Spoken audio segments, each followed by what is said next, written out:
Hi folks, I'm in Chile, Italy, checking out the new Maserati GranTurismo. It's due out later in 2023, and while it shares a lot of styling cues with its predecessor, it's a completely new car. It's built on a new platform, it's all-wheel drive, and it's powered by the 3-liter twin-turbocharged Nettuno V6 engine shared with the MC20, among other models. You might remember the last generation GranTurismo was rear-wheel drive and powered by a V8 engine.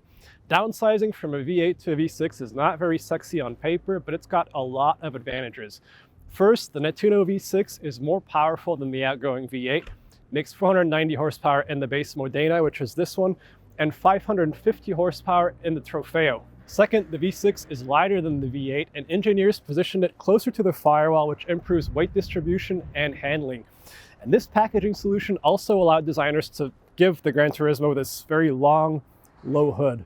Inside, there's a lot more technology than you might expect from a Maserati, including a digital instrument cluster, this really cool looking clock, and 2 screens, one for the infotainment system and one for the climate control system.